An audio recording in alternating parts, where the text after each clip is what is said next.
Dear Nehemiah, where do I begin putting our journey together into words? My name is Nehemiah Wells. I am 17 years old. My time with Yes, I figured out that if I'm working with the staff, then they're gonna help me as much as they can. They're not there to make my time harder.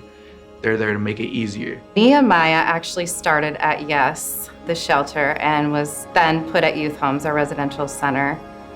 So he participated in therapy there, and when he was discharged to his foster home, I actually became his outpatient therapist. In just a few years, the experiences seem like they could fill a lifetime, and it's hard to picture a time before you were a part of my everyday. But I'll never forget the day I met you. You were 12 years old and had been at the youth shelter for about a week. I'm sure the fear and sadness you were feeling was consuming, but you didn't let me see that.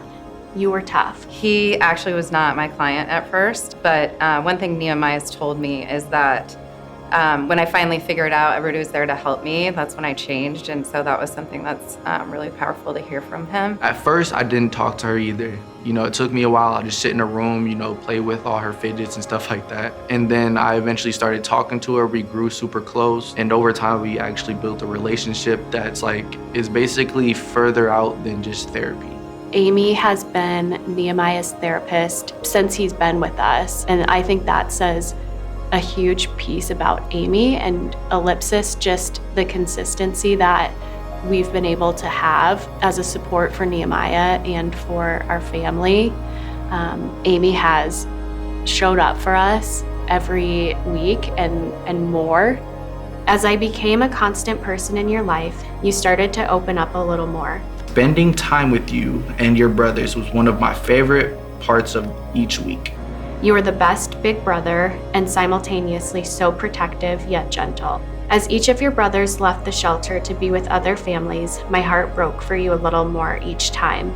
You may have been the tough big brother, but it wasn't fair and you deserve much more. The moment that I started to trust Mattie was when she started, taking me, my brothers out to do things together and basically making it feel like I have my family again.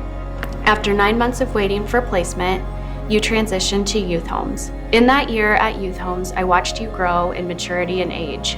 And on your 14th birthday, I was the one that got the best present. I asked you if you wanted to come live with our family, and you said yes. What it means to have them in my life is just basically it's like filling the space that I didn't have. Basically making me feel like I'm like a family again. Even if it's not my blood family, it makes me feel like I'm actually wanted and actually cared for.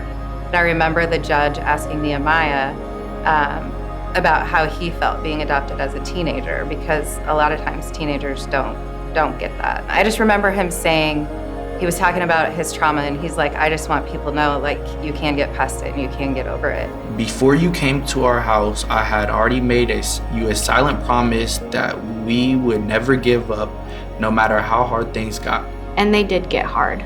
Some days harder than I could have imagined. Working through trauma can be ugly, and you have had so many scars to heal from. But you've used that determination that I love so much and have put in the work. You've let down your walls and allowed yourself to feel the ugly, the angry, the grief, and the loss. You've allowed other people to feel those things with you and learn to process them in the way that leads to growth. They've all just brought a lot of love to each other, and that's what it really takes to, I think, get a child that's been through so much trauma to a place where they can function happily, and Nehemiah does that. You have completely changed our lives and have made me a stronger person and mother. In times when things seem impossible, I remind myself that if you can do hard things, so can I. You are your sister's favorite person, and I'm grateful that they'll always have you to look up to. You continue to exceed the goals we've had for you, and I can't wait to see just how far you will go. I may not have gotten to hear your first word or watch you take your first steps, but I have gotten to watch you become the young man we are so proud of, and the one I think you are proud of too.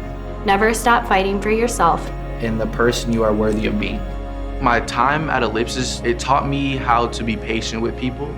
It taught me how to understand how other people are feeling and basically showing empathy. And it taught me how to basically build relationships with other people.